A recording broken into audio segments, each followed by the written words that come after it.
World War III will be a currency war. And the fate of humanity is going to be decided by these systems and these tools.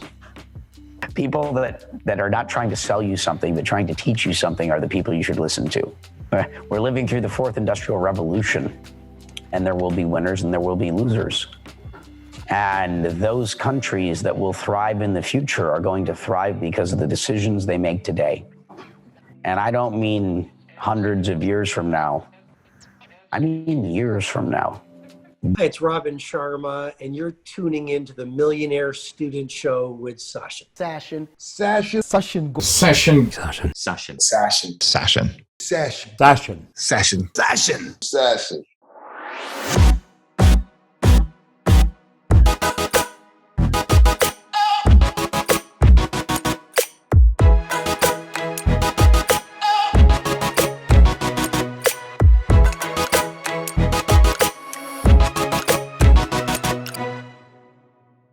Hey everyone, welcome to another episode on the Millionaire Student Show, where I get the opportunity to pick the minds of this generation's thought leaders, change makers, disruptors, innovators, and inspirations. Dissect their story from the pain they went through in life, the price they paid, and what their prize looks like today. I formulated the Millionaire Student Self-Development System and Company because this is what I was searching for when I first entered the entrepreneur world at 17 years old. My mission and purpose is to serve you with virtual mentorship to consciously make your clock tick. Without taking the thunder away from today's guest, he is an entrepreneur, philanthropist, and father.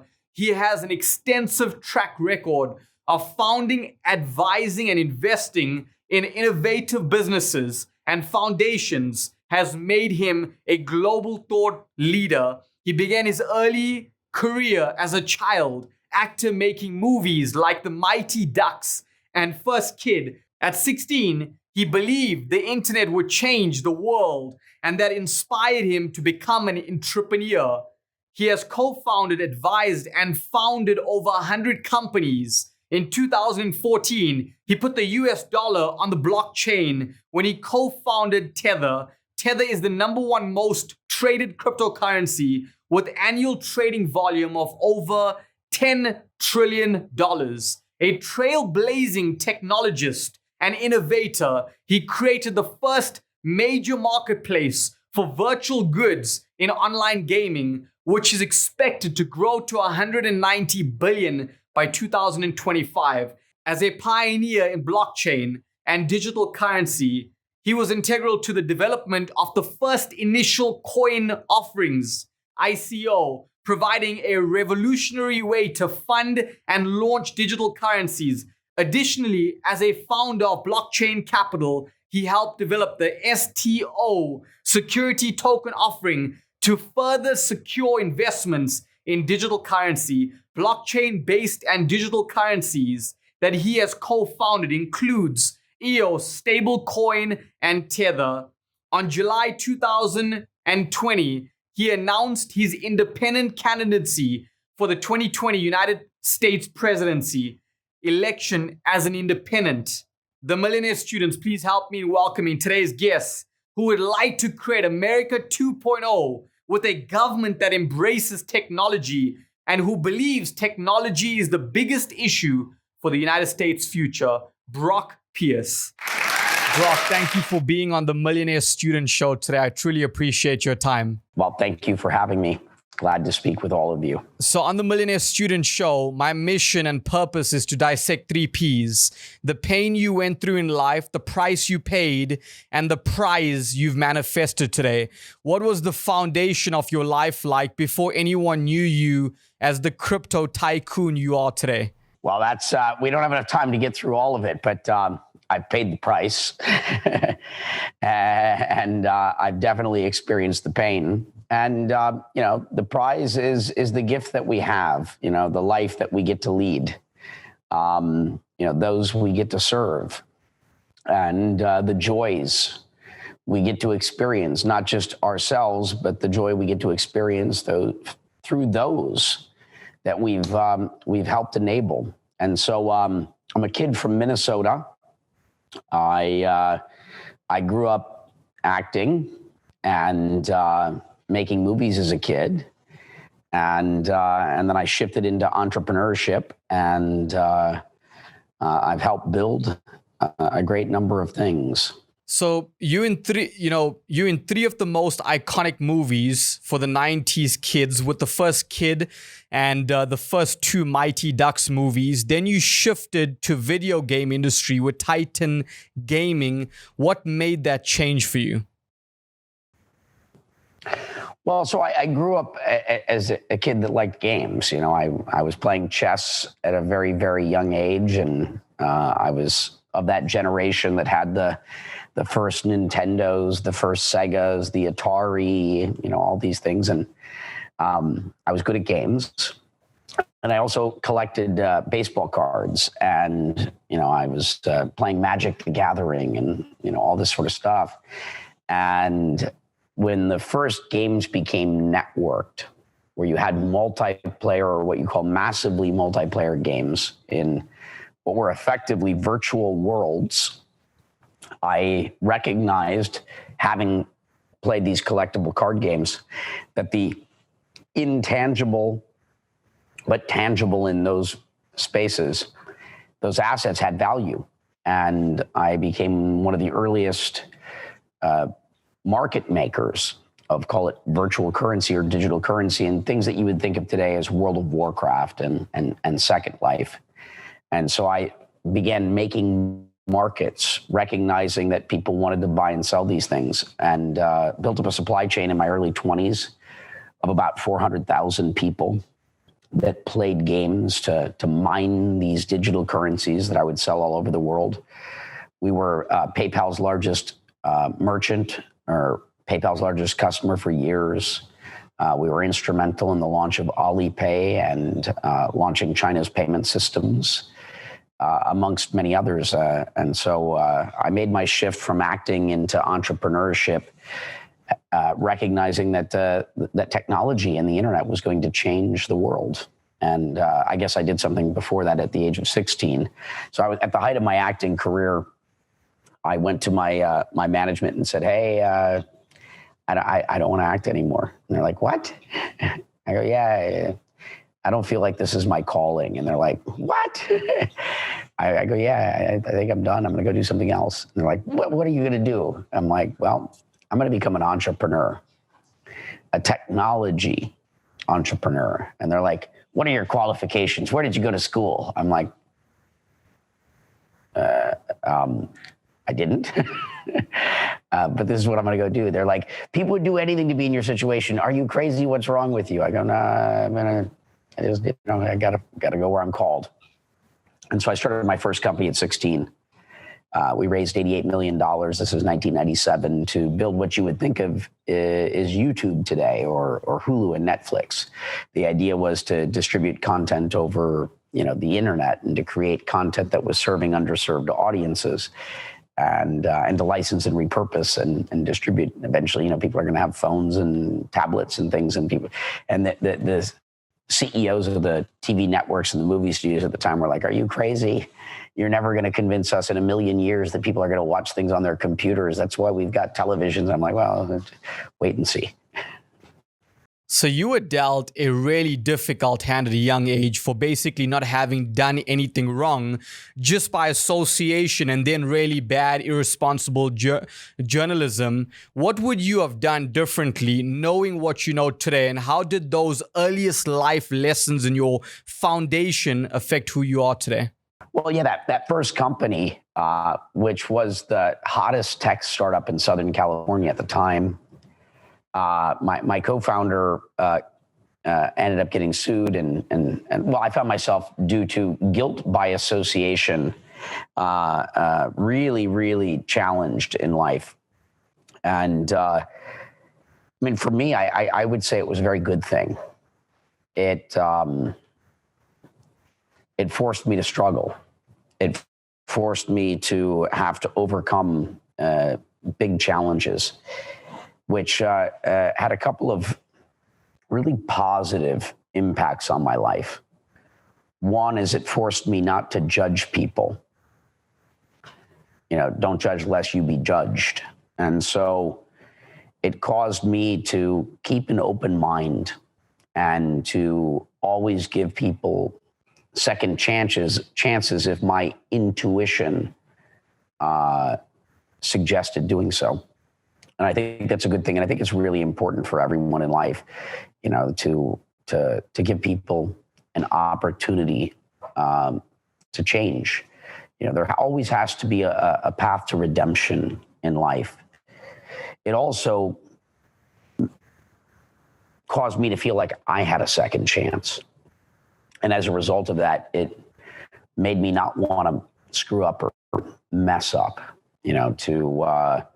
it forced me to hold myself to the highest bar of integrity and to try and stick to my commitments, that first agreement. And so a lot of really good things, challenge, pain, struggle. If you handle it the right way is ultimately a good thing. I mean, life is not meant to be just a joyride. I mean, it's got peaks, it's got valleys, and life is not about a destination. It's about the journey and how you handle the hand that you've been dealt, and do you play it well? And I think the most important thing in life is maintaining your integrity, keeping to your word. It's pretty basic stuff that doesn't matter what you do in life. These are the things that matter. So when you look at names like Bill Gates, Mark Zuckerberg, and many of the wealthiest entrepreneurs in the world, they didn't really graduate from college. And as a fellow successful business mogul and billionaire, neither did you, Brock. So what do you believe separates those who study and live by their degree and title versus those who don't really have that degree, yet they have the willingness and self-development to actually go out there and work harder than someone who's book smart? Well, we're all students, right? We're students of life. And so we're always learning, whether you're in an academic institution or you're sitting at home reading a book or on your computer or phone. We're always learning. And so you don't have to go through a formal channel to learn. I consider myself a student every day of my life. I get up every day and I'm here to learn from each and every one of you. And so there's many ways to learn. And so some of those people that have learned outside of academia, if driven, will learn a lot faster. I mean, one of the things about academia is you're learning in groups and you're learning at a pace that has been structured to accommodate, a group. Some people are able to learn very fast because of their drive, because of their motivation, because of their tireless desire or curiosity, their strive, their drive. And so just because you've graduated from school doesn't mean the job is done. Continue to go out there and learn. And the most interesting things that can be learned in life are not taught in books. By the time they can package it up to be delivered to the masses, you're already in the group education. The world is changing rapidly. And so if you really want to learn the things that are going to separate you from the masses, the things that are going to make you unique, you have to go walk the path not yet paved. You have to go, make a path for yourself and say, this is what I care about.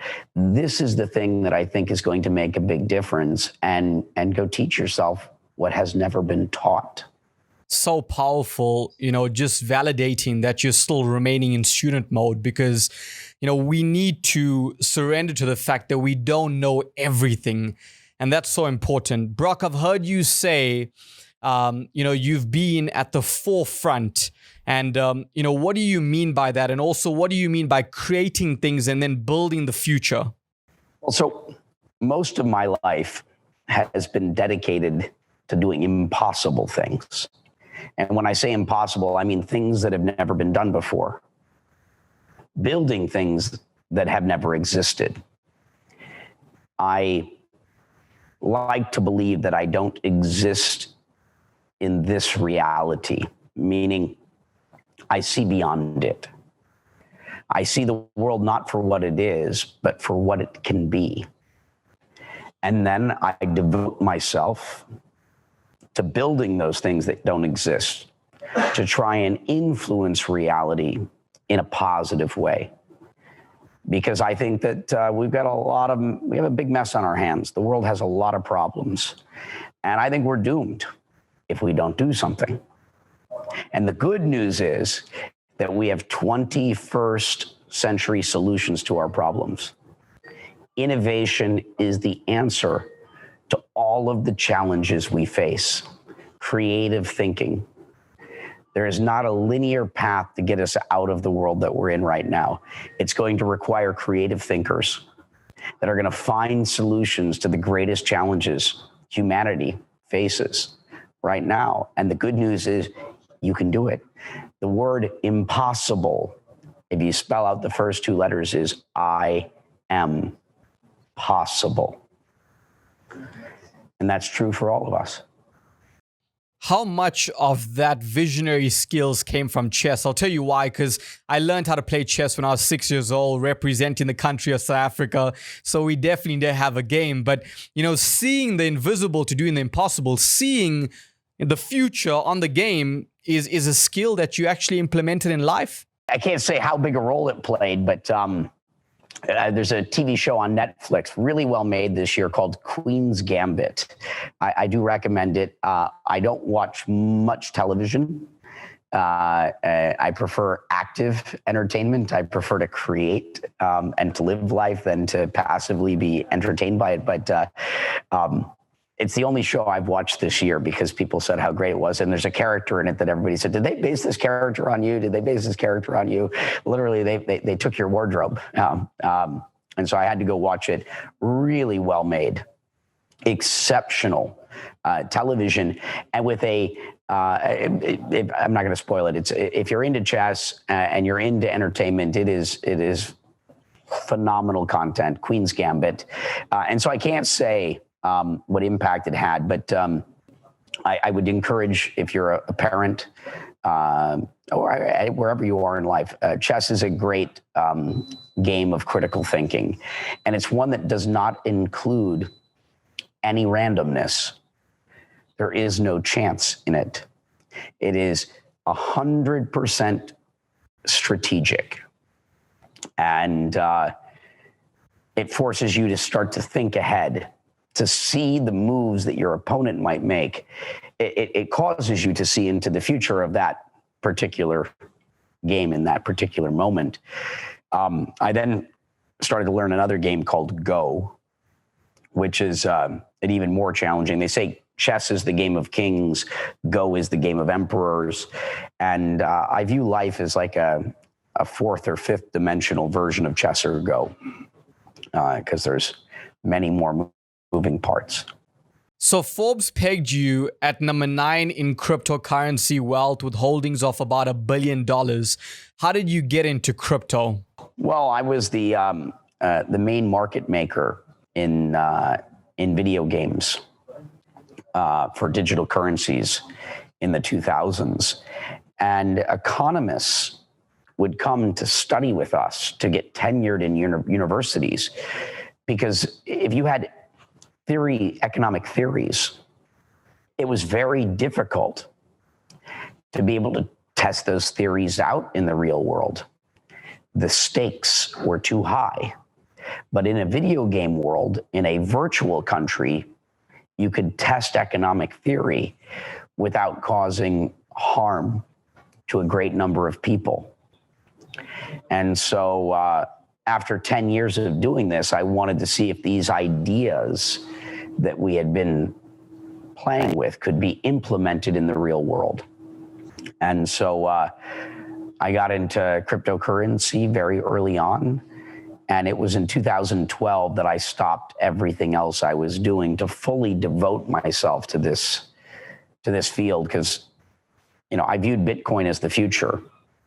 I just didn't know if the future was now or 25 years from now at the time.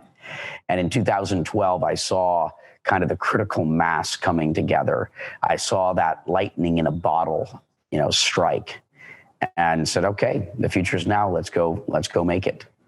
So the $1 billion of crypto, I heard you pledged to one day give it away to charity. What's your mission behind that philanthropy? Yeah, well, I don't view any of what I have as mine, really. I mean, I can't take it with me. And so I'm just a steward of these resources. I'm just a custodian of them. And my responsibility is to use these things to make an impact.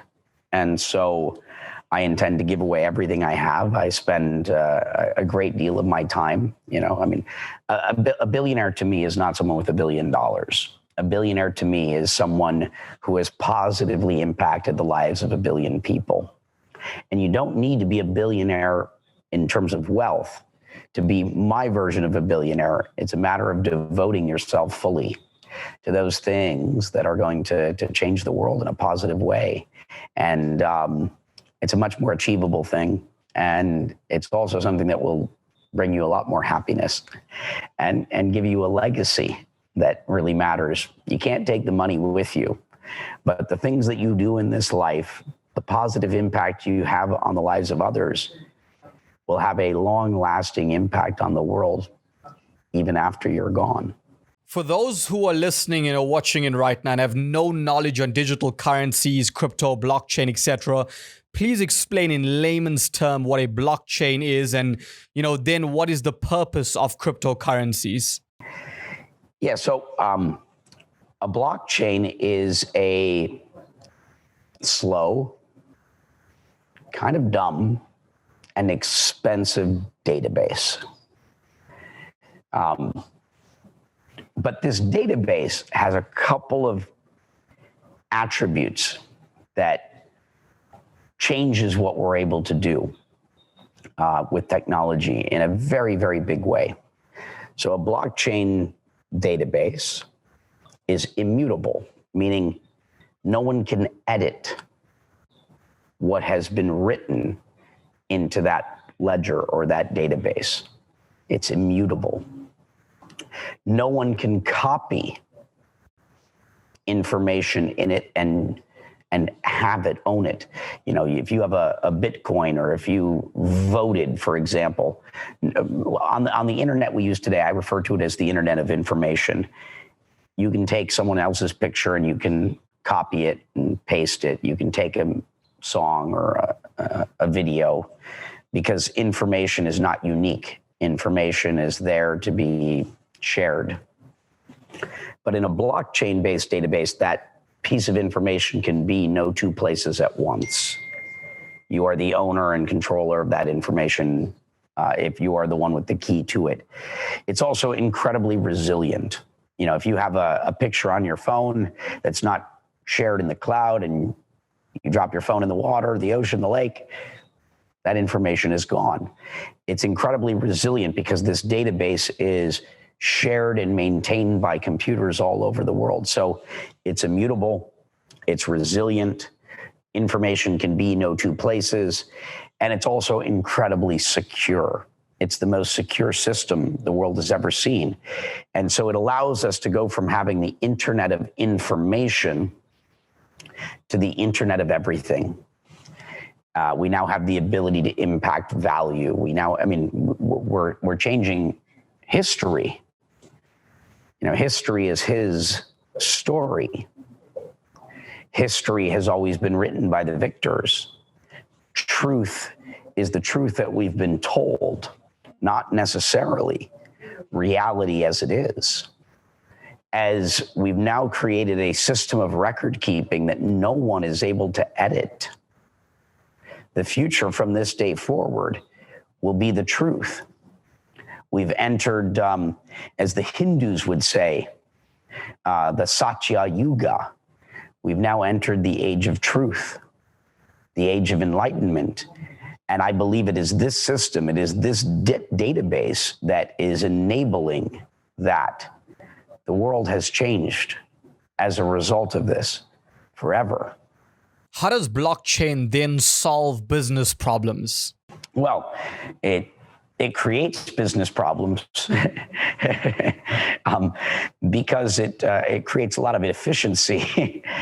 Meaning, if you're a parasitical business, you're in trouble because this drives further efficiency. I mean, that's what business is generally about. The innovative business, right? It takes a look at the world for what it is and it says, how can I make it better? And this drives a lot of efficiency. It eliminates the need for a lot of middlemen because a lot of middlemen in business are there because they're trusted gatekeepers. The world runs on trust.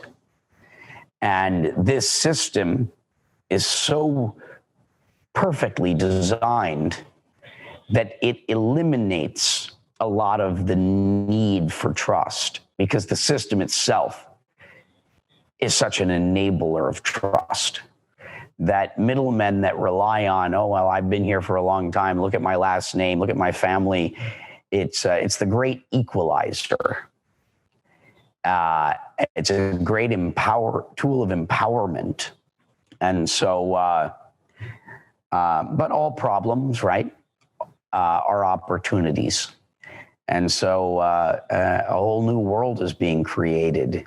Technology is rapidly changing all of our lives, all of our businesses, and all of our institutions, and continues to do so at, I would say, an accelerating rate. And so there's incredible opportunity here for those that are brave, enough to step out of the past and to step into the present and are willing to co-create the future. And I just request of you, if you wish to be one of those people, to understand how much power your actions have and how much impact it might have on everyone else. And to be conscious, to be mindful of the things that you wish to create, and hopefully doing so in a way that will positively impact the lives of others. Because we are living in a time where change is happening so rapidly and our future depends on it. What kind of world are we going to leave behind for the generations that follow? Will it be a future they can barely survive in? Or will it be a world they thrive in? And that will largely depend on the decisions we make and the things that we create. Brock, how safe is blockchain? Safe in what sense? Secure? Secure. The most secure system the world has ever seen. From a security perspective, it's as safe as it gets. Now, we're in the early days. We're where the internet was, call it 1997 right now. But we've not built, the interfaces to make it easy. If you lose your phone, let me contact Google and get my password. We've not built those. We haven't built those systems of security yet. And so it's at an underlying level, extremely safe, extremely secure. But at a user level, you're going to need some training. You're going to need to understand that there is no one there to help you. It's you with the technology, and that's it. And if you lose your stuff, it's tough luck. If you don't secure your wallet, if you drop it on the subway, there's no getting it back. Unless a good Samaritan finds it. And so you're going to need some training. You're going to need to understand how future technology works. And you're going to have to be very reliant on yourself. So I don't encourage anyone to invest in cryptocurrencies. I only encourage people to invest in themselves, to invest in their own knowing, their own learning.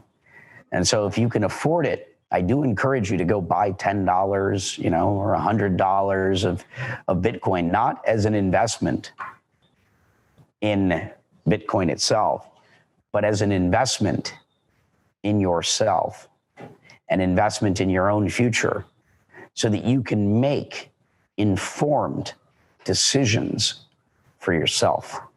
Most people are set in old school of transacting. And, what are most people not seeing in Bitcoin and blockchain right now? Well, there's a whole lot of things that are changing as a result of this technology. The big one that is most interesting right now is this emerging category of what we call DeFi, or decentralized finance. Did you know that you can lend out US dollars when they're digitized or tokenized and get 8 or 9% interest rates? You can't do that in the analog world. You can't do that with your typical bonds or treasuries. And that's because the future runs ahead of the present. And future technology offers higher returns, higher rates of interest, because it's a smaller club. And so it's very exciting. And by the way, it's got lots of risks as well. So don't go and move everything there if you don't know what you're doing. This is, as I said, you're going to need some training first. It's still to some degree the Wild West. And the issue is ultimately in the systems that people are building on top of that very secure system. So like you've heard of people getting hacked or losing their Bitcoin. It's the system is the most secure system the world has ever seen. And so just because your email got hacked doesn't mean that email as a technology doesn't work.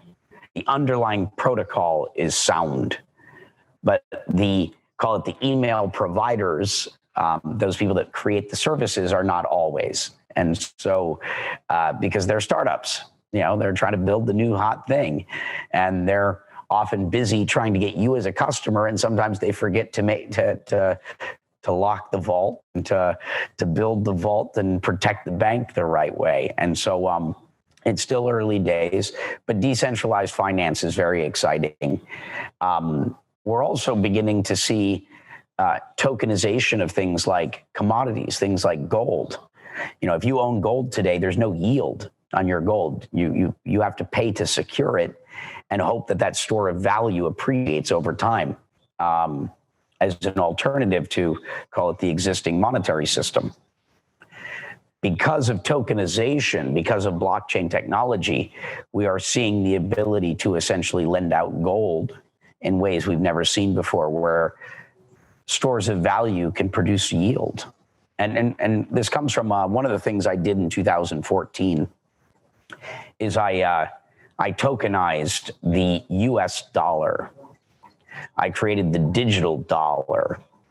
That digital dollar today is doing about $100 billion a day in transactional volume, about $30 trillion a year. This might be the most important thing created in monetary systems since the advent of fiat money itself. It's certainly one of them. And governments around the world are now using this framework to utilize technology to enhance their currencies. The Chinese government, for example, has used this framework to create the Chinese digital yuan to challenge the existing monetary system of the world, to challenge the US dollar's reserve status. This stuff's a very big deal. And World War III will be a currency war. And the fate of humanity is going to be decided by these systems and these tools.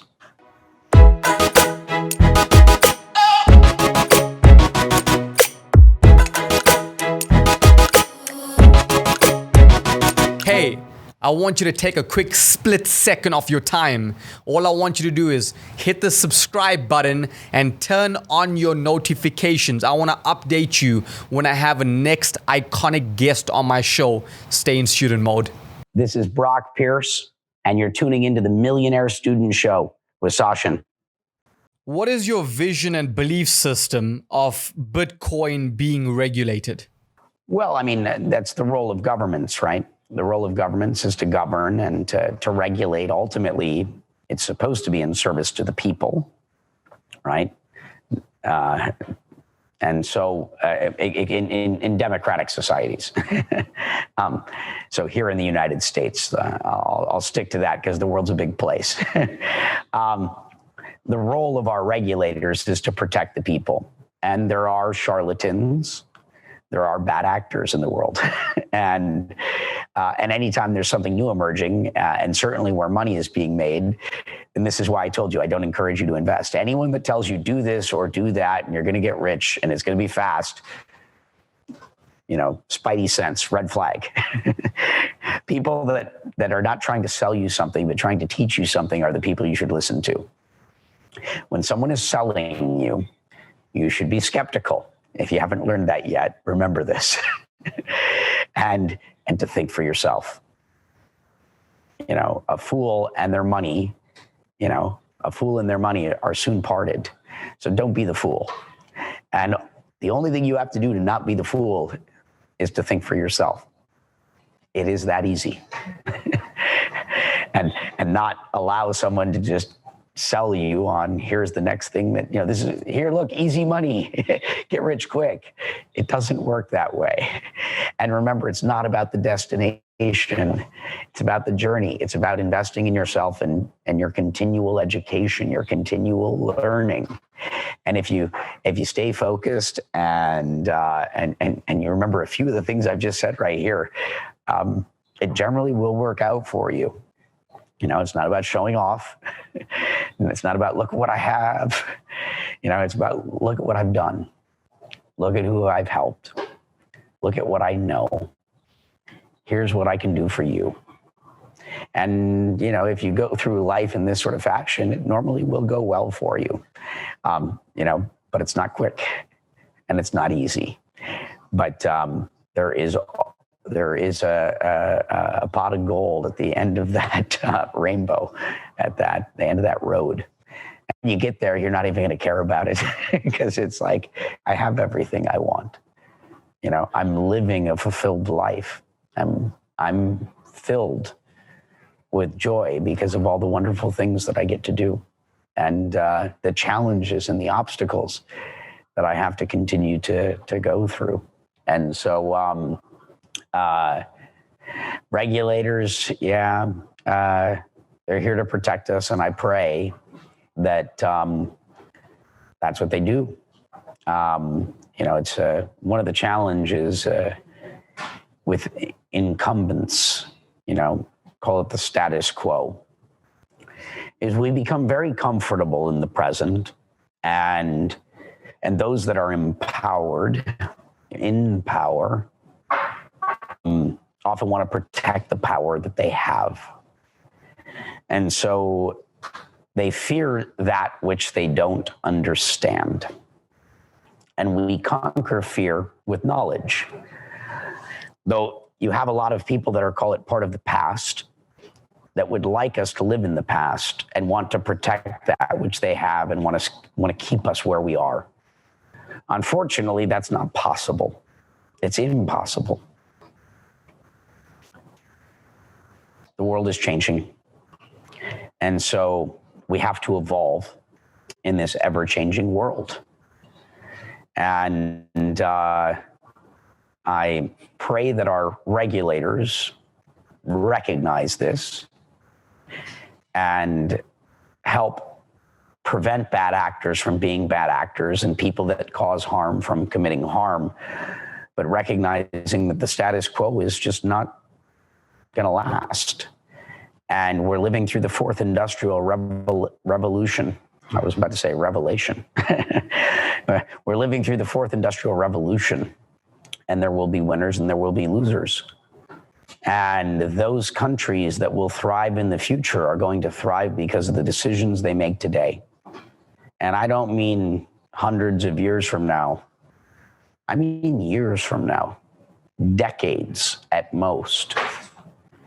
And regulators have a very big challenge on their hands. How do you foster and nurture innovation during this incredible time of change, while at the same time protecting the people that you're there to protect? And we live in challenging times, and regulators have a very important role and a good role to play. But this isn't Kansas anymore. And as Mahatma Gandhi says, first they hate you because they don't understand you, and eventually they just forcefully have to accept it because it's just out there. You know, President Trump said Bitcoin was made out of thin air, and his Treasury Secretary sounded the alarm of cryptocurrency with respect to, money laundering and potential terrorist threats. But what would your approach be to the regulation of cryptocurrencies, and how would it affect crypto in the future? Well, so I think, as I generally just stated, it's complicated. And this is why we need visionary leadership in government. We need to be electing, not all, but electing some people that live in the future. Because the road ahead is filled with challenges and opportunities. And technology is amoral. Technology is neither good nor bad. Technology is a tool. How we use it will determine the impact it has on our lives. And at our level of governance, those that govern over us and are supposed to govern for us need to understand this. When you look at the governments of the world, do you think of them as people that understand technology? Do you view them as visionary? Generally not. I mean, maybe the Chinese government, they seem to be pretty engineering and visionary, but generally that is not, I think, how most of us perceive government around the world. At a time where I think we can all agree that technology is changing the world rapidly. And so we definitely need people in these positions that understand it, that have the foresight to navigate the road ahead. And in terms of the role of cryptocurrency, well, let's just take a look at currency itself, right? The US dollar. I'll speak from the US perspective because of the context of Secretary Treasury Mnuchin and Trump. The US dollar is the foundation of this nation, right? It is the foundation of the economic engine that enables all of the prosperity that we have in this country. If something bad were to happen to the US dollar, that would likely be a bad thing for every American. It would not be good for any of our businesses, and I take that some businesses would benefit, like all things, right? There's winners, but it's a very, very big deal, and I'm very concerned. Did you know that 26% of all US dollars ever created were created this year? 26%. Wow. That's a frightening number. So the US dollar's status in the world is at risk. It's at risk because of the decisions being made here by our government. It's at risk because we're eroding faith, trust, and confidence in it. And it's also at risk because of those things that are happening abroad. As I said, the Chinese digital yuan, amongst other things. The US has to stay competitive. We used to be 50% of the world's economy. That number is, below 25% and will continue to fall as, the world catches up. And what served us in the past will not serve us in the future. And so I hope we make the right decisions, because what happens in the United States affects not just us, but the rest of the world. And I hope we make the right decisions. I hope we make good decisions that positively impacts not only ourselves, but the rest of the world. And things like Bitcoin are parallel financial systems.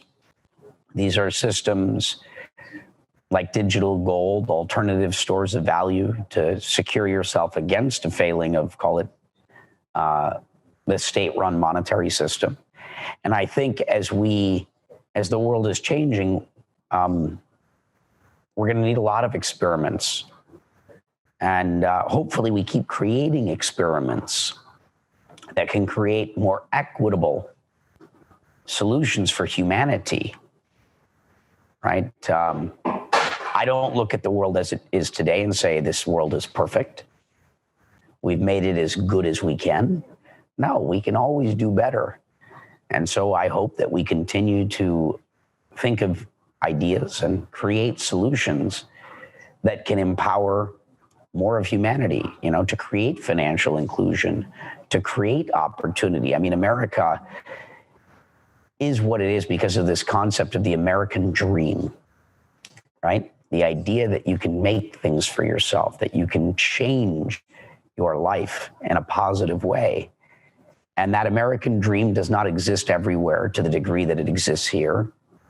And I hope to continue to create solutions that further empower people to live that dream, to know that dream exists.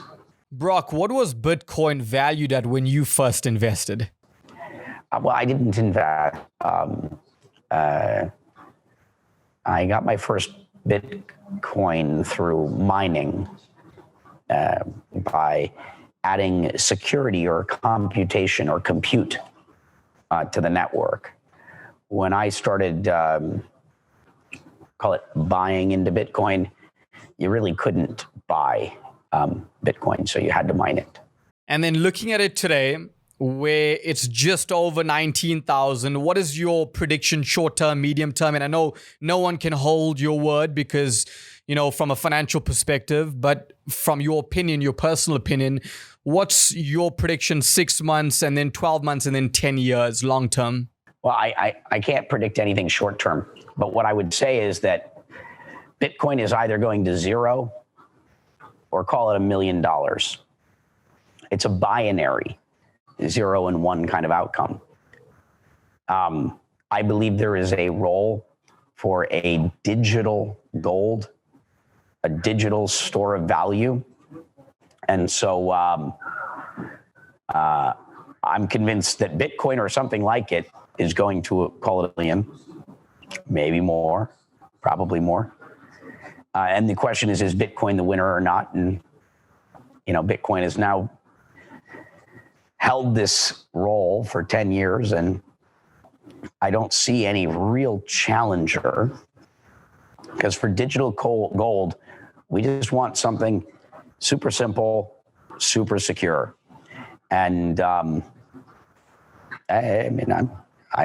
bullish.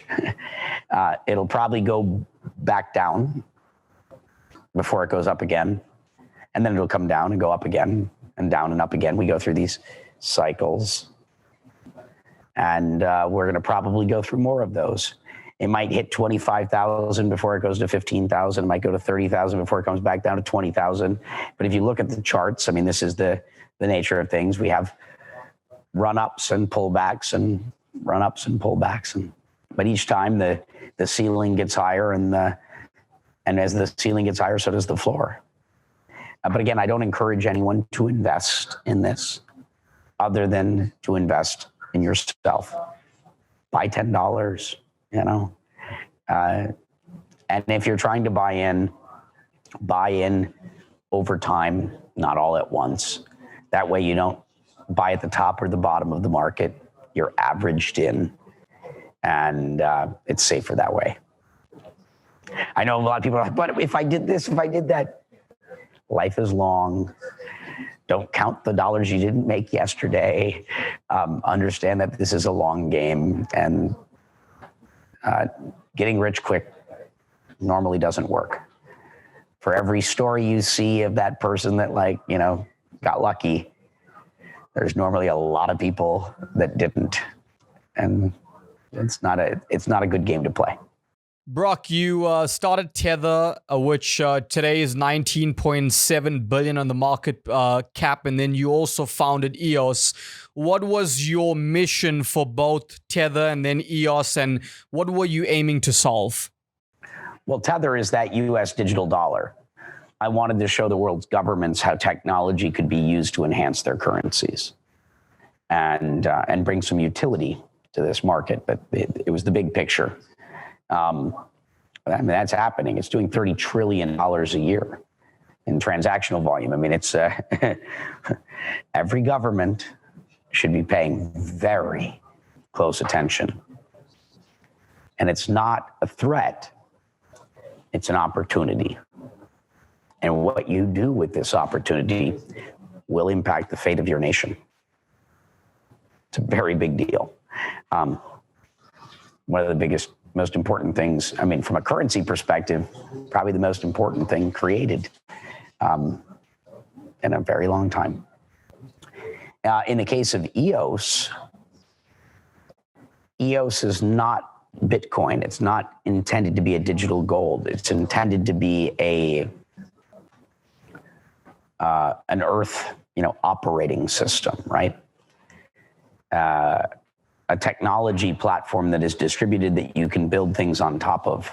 And it's not the only one. There are other, call it protocols, attempting to enable this. And we'll see. Voice.com is one of those products that has been built to run on the EOS operating system, or the Earth operating system. And it's an interesting concept. The idea is, to replace Facebook, to replace your existing social networks, where you as the user own your data. I think that's pretty compelling, right? Our digital DNA that is all over the place. The most precious resource in the world for a long time was gold, then it was oil. The most precious resource in the world now is you, your data. And the idea that you would own your data and control your data, I think is compelling, and I think is important. I think it's something that has to happen. Technology has changed so quickly that our regulators and our governments, failed to protect us. And now our data is owned by the private sector. It's all over the place, and we have no idea where it is. And we allegedly consented. And so this is what our regulators should really be focused on, is getting us our data back, giving us control and ownership of our digital DNA, and our DNA too, which is also, anyway. It allows you to own your data, and all revenue, essentially generated by the platform doesn't go to Facebook. It goes to you. The idea that you would own your data and the money generated by the platform goes to the users. This is game-changing stuff. And those of us on the forefront of innovation right now are trying to build systems for you, not to own you, not to just monetize you, but to empower you. That's what a lot of us on the forefront are building right now. Systems that give you the power back, to empower us. It's cool stuff. We'll see when it happens. I'm certain that this is the future and this is where we're going. Because how do you compete with a model that is all about owning you, taking from you, collecting from you, to a world that is empowering you, giving you freedom, liberty, ownership of yourself, your information, and allowing you to benefit from you. It's a very different world than the world that we've lived in. Brock, congratulations on your first presidential candidate. What inspired you to get into politics? Oh, I've got a big heart, and I care. I care about us. I care about all of us a lot. And I've been fortunate. I've been blessed enough to be able to do things. And so I look at the world today and I'm very concerned. As I said, I think we're doomed if we don't do something. And our government is the system that governs over us. And I think we can do better. And I'm not the sort of person that just sees a problem and keeps on walking. I'm the sort of person that stops and picks up the trash off the street. I'm the person that goes and tries to fix the problem. I try to find solutions to things that matter. And I believe the fate of humanity is going to be determined by the decisions we make, over the course of the next decade or two. And I think we need visionary leadership in government to help guide us. And so this is definitely not something that's good for me. Running for president is stepping into the ultimate arena. Stepping into the ultimate ring of fire, the ultimate arena, the Colosseum of Colosseums. It doesn't end well for most people that enter it. And so, you do this because you care. It's not good for me. I do this because I care about all of us. I do this because I love this country. I love the American people. And I care deeply about this planet and all of our neighbors and all those that live on it. And I think we're going to need a lot of us that step up to the plate. We are the next generation. It is our birthright. We are going to inherit the world. Now, and whom of us will step up to the plate to help guide us through the most challenging period humanity has ever faced? I could be chilling on a beach, living the good life, but instead I get up every day and I work hard because I'm a father and because I care. Wow. Brock, what would you do differently for presidency in 2024 as opposed to this year? Well, this current run for president was, just a trial run. This was, you have to know, there's no book on how to run for president.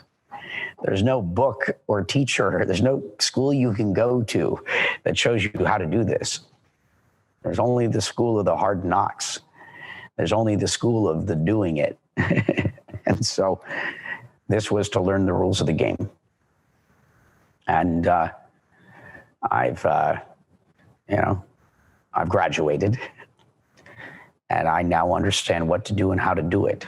And so the next time I run, it'll be very serious.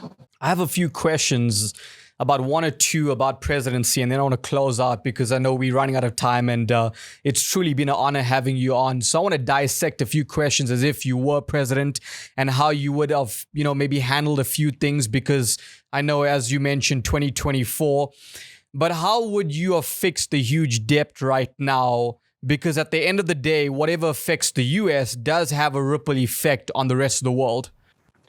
Wow. If I were assuming the office of the presidency in January next month, how would I address our debt problem? It's a good question. And there's no easy answer because America's got a debt problem. And I don't just mean at a government level. And by the way, our government's debt problem is probably largely responsible for why our corporations have such a debt problem, that we've created such a moral hazard. And it's also probably part of the reason why the American people have such a debt problem. We're blessed with so much abundance, yet so few Americans, have any money. This is America's got a debt problem from top to bottom. We don't have a culture of saving. It's a really interesting problem because it's not just at a government level. I mean, it starts with the most important thing is informing the people of things like this. It's back to what happened to the days of saving, being preparedness for rainy days, for challenges that might come. America is sick with this get rich quick, sort of mentality of and showing off, what car am I driving? What clothes am I wearing? What bag am I holding? And forgetting what really matters. And so these are the macro levels. But at a government level, in terms of what we do, well, I'm writing a book on this right now. But how do we deal with the situation in the present? Well, the good news is that America is not alone. Most of the world has been incurring too much debt. And so how do we get out of this? Well, I mean, if we're going to be printing money, right? I mean, you're asking a question that there's no, I don't have a short soundbite to. Let's divert off that question. I'll tell you why. Just to, Japan 100 years ago went into recession and still they have not recovered. Okay. 100%. Do you see the US moving in that direction? I'm not sure there's any way out of our debt problem. And that's where the things that we would have to do to get out of debt are so painful that it probably wouldn't be helpful, right? I would never have allowed us to get into this situation. But the problem is we're in the situation we're in. I can't change the past. I have to deal with the present. If you're going to go borrow money in life, and I'm going to take this not just from a government perspective, but make it universal. If you're going to get yourself into debt, you should do so as an investment in your future. If you're going to borrow money, it should be for a house. If you're going to borrow money, it should be for a business you own. If you're going to borrow money as a government, it should be an investment in our infrastructure, in our future as a country. The problem with governments around the world and our indebtedness is we have very little to show for it. Where is the money going? Is it for new roads? Is it for a new renewable energy system? The problem is we keep borrowing and we have nothing to show for it. If you're going to borrow money, it should be an investment in our future, your future. It shouldn't be to buy a depreciating asset like a handbag or to get a car that gets you from point A to point B at a higher cost than another car. Transportation, yes, has its utility, but understand that if you're going into debt, it should ultimately be something that down the road paid off for you. And it should be no different with our government.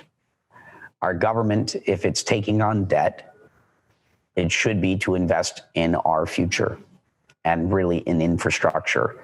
And as of right now, I don't see that. I see us taking on enormous amounts of debt. It's not ending up in the hands of the American people. It's not ending up in infrastructure. I don't look around and see, better roads and better everything around me. That's a problem. It's a major problem. Do you see China becoming the superpower of the world? I mean, that's what's happening. When China's investing in its infrastructure, China's investing in its people. You know, the rest of the world are not doing nearly as good a job. In wrapping up, Brock, what does self-talk and your internal dialogue with yourself sound like? Well, my main dialogue is always like love and light. Anytime I start having any thought that is negative, any thought that is judgmental or critical of others, I just transmute it instantaneously with love and light. And that's pretty much all my dialogues. You know, the rest of the time I'm just working. I'm just a vessel in service. Brock Pierce, thank you so much for being on the Millionaire Student Show today. I truly appreciate your time. And when you do launch the book, I'd love to have you on again and help you promote that and promote your message. And, you know, just keep doing what you're doing. You're beyond a change maker and a thought leader, my friend. Thank you so much for having me. Thank you for tuning in. God bless.